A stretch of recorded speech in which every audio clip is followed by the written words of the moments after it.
I feel something is brewing.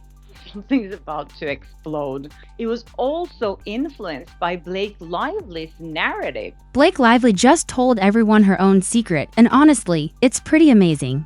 She has a relationship with this writer, Megan Twohey, and the team. After spending months saying she had nothing to do with that big important New York Times newspaper story from December 2020, she finally said that she was the one who told them everything all along. With Brian Friedman's super sharp legal papers ready to come out on June 23rd, Blake saw the big storm coming toward her and chose to tell on herself before it could completely destroy her. And she told me, referring to Blake Lively, that Blake Lively told her something, which is pretty new information here. Blake Lively just gave a confession so dramatic it should win its own movie award. The Hollywood sweetheart has officially blown up in front of everyone. And it was really something to see yesterday in what can only be called the courtroom version of lighting herself on fire. Blake admitted to the exact thing she spent months saying she didn't do. Yes, Blake Lively admitted that she gave an interview to the New York Times. That feels like a recipe to destroy yourself. Remember the journalist who wrote "We Can Bury Anyone" inside a Hollywood smear machine about the alleged smear campaign against Blake Lively and how traumatized she was for all the essays that was going on? Let's start with the famous New York Times story from December 2024. We can bury anyone inside a Hollywood mean machine.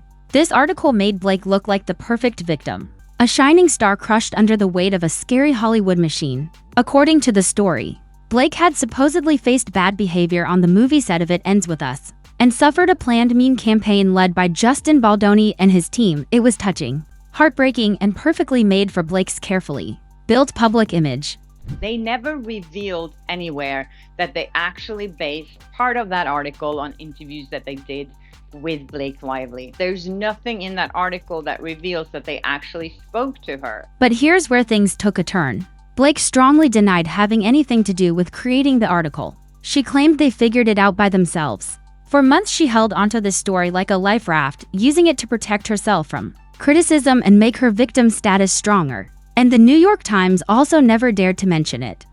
And she told me, referring to Blake Lively, that Blake Lively told her something, which is pretty new information here because the New York Times never said that they actually interviewed Blake Lively for that story. Yesterday, however, Blake's house of cards came crashing down. With a courtroom full of eyes staring at her, she finally gave up. Actually, I did give them an interview. The quiet that followed was so loud you could hear a pin drop, like everyone who had believed her story gasped at the same time. Because they said that they only based their reporting on the CRV complaint, but Toohey here actually admitted that Blake Lively was source. This wasn't just a mistake, this was Blake's entire fake front falling apart. The same woman who put herself out there as a shining example of truth and strength was shown to be the builder of her own story. She gave the New York Times the exact details she promised they'd found on their own. And let's not forget the article wasn't just a sad story. It was a planned weapon aimed right at Justin Baldoni's career. So Blake Lively is saying here that she never has had plans to go public with her accusations against Justin Baldoni, and it wasn't really that bad.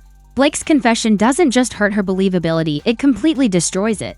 How can anyone trust the story of someone who lied about lying? The drama has changed from It Ends With Us to It Ends With Blake, and honestly, it's the most exciting plot twist Hollywood's seen in years. The once loved queen of charm is now a warning story proving that even the brightest stars can burn themselves out. You know, I spoke up because I wanted to address it, and I thought that I had, and I never had any intention of discussing this or going public with my accusations. Blake Lively's innocence was always her strongest thing. A perfectly made fake front that could stop critics and win over fans without even trying. But here's the funny part, that innocence is as real as a Hollywood romance. The moment she decided to use her sweet as pie image to plan a career-ending meme campaign, she let go of the one thing keeping her untouchable, and now it's floating away, as hard to reach as that balloon at a kid's birthday party. Well, this gives Justin Baldoni's legal team new arguments that New York Times article wasn't just based on facts. Now let's talk about Brian Friedman, the legal powerhouse representing Justin Baldoni. He's been sharpening his sword for days, carefully crafting a changed complaint that promises to cut through Blake's web of lies, set to drop this legal bomb. On Monday, June 23rd, Friedman's revised complaint is rumored to be razor sharp, leaving no room for misunderstanding and our so-called queen of Hollywood charm? She saw the writing on the wall and decided to throw herself under the bus before the legal beatdown could destroy what's left of her already torn-up reputation. And so, to watch what happened next and to experience what she now is alleging was the complete campaign of retaliation felt in many ways much more sinister than the underlying misconduct. And Blake's confession wasn't some noble act of being honest, it was pure panic with no filter. With Friedman's complaint hanging over her like a sword ready to drop, she knew that the house of cards she'd been carefully balancing was about to come crashing down. This wasn't about taking responsibility or doing the right thing, no. This was about getting ahead of a story that she could no longer control, and let's be honest, it's not even a good attempt.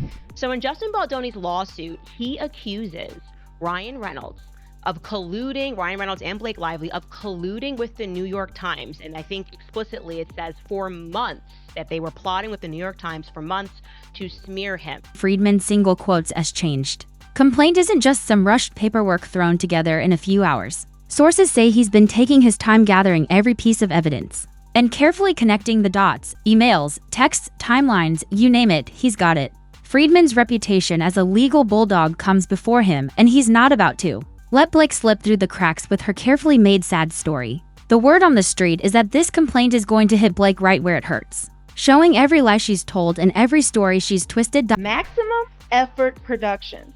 This is the same production company, the same marketing company of Ryan Reynolds. We all have heard of Maximum Effort Productions. We've heard of them. Why the sudden change of heart? Simple, Blake scared. Friedman's complaint isn't just going to poke holes in her story. It's going to tear it apart at the edges. She knew that once Monday came around, her lies would be laid out for the world to see, and rather than wait for Friedman to strike the killing blow, she decided to throw herself on the sword first.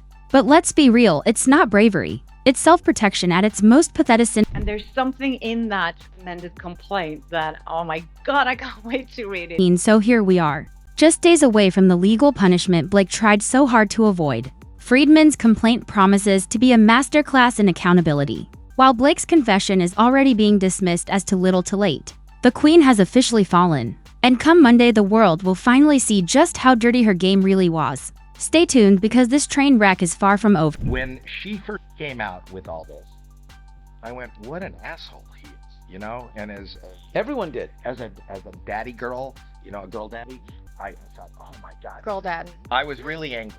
Think about it, the very idea that Blake, America's sweetheart, could carefully plan to ruin Justin Baldoni's career and sabotage it ends with us is both bold and scary. We're not just talking about small gossip or mean remarks here. Blake went full corporate spy mode. Sources say she and her team, led by the famous Leslie Sloan, fed carefully chosen stories to major news outlets. These weren't innocent misunderstandings. They were planned character killing. It looks like Justin Baldoni may have a very strong case against the New York Times. You're not going to believe this, okay? This pertains to data. In Justin's single quotes S reputation was dragged through the mud. He was labeled everything from controlling to predatory, and it wasn't just his name at stake. His movie, the result of years of work, became collateral damage in Blake's master plan. Reports show that by August 2024, months before Blake even filed her so-called payback lawsuit, negative articles about Justin were flooding the press. Coincidence? Hardly. Blake Lively is not a good person, that she has proven herself not to be a kind person, okay? The Hollywood actress Blake Lively has filed a legal complaint against her. It ends with Us co-star Justin Baldoni alleging sexual harassment and a campaign to destroy her reputation. Let's start with the lawsuit, the so-called smear campaign story that Blake herself lit the match for in her case filed in November 2024. Blake went after Justin Baldoni and his team, claiming they leaked private information about her. Sounds dramatic, right? Well, here's the kicker, her lawsuit didn't mention a single word about the supposed sexual harassment. That was supposedly the foundation of her complaints, nothing. It's like filing a police report for a burglary but forgetting to mention your missing TV. She sees herself as Khaleesi from Game of Thrones, mother of dragons. What Blake did focus on though was the vans and inked subpoena. She fought tooth and nail to get emails and text messages, claiming they'd prove Baldoni's team was out to get her, but guess what? Those messages showed a lot of Blake's own two-faced behavior instead. Negative articles about Justin Baldoni, those started rolling out in August 2024. A full 9 days before Melissa Nathan, Baldoni's crisis PR expert, was even hired. Convenient, right? Here's the timeline for context. Melissa Nathan joined Baldoni's team in early September 2024. Yet by August 25th, there were already dozens of articles painting him as controlling and abusive. Who's running the smear campaign, Blake? Because your fingerprints are all over the scene of this PR a man being fully castrated by a woman who is using toxic feminism. Now let's talk about Blake Lively's confession and courtroom meltdown. For months, Blake denied giving an interview to the New York Times. She confidently claimed, "I didn't share anything with them, they just pieced it all together." Sure, Blake. Because we all know investigative journalists just magically stumble upon private insider details. But yesterday, the truth came out, and it hit harder than any of her PR-crafted one-liners. She admitted on record that she had indeed spoken to the Times. Suddenly, the woman who built a career on her innocent, wholesome image is caught red-handed. In a lie so big it might as well be a plot twist in one of her movies. Taylor Swift is declaring, "I am nobody's dragon, girl. I am not your dragon. I've stayed quiet. I've stayed away.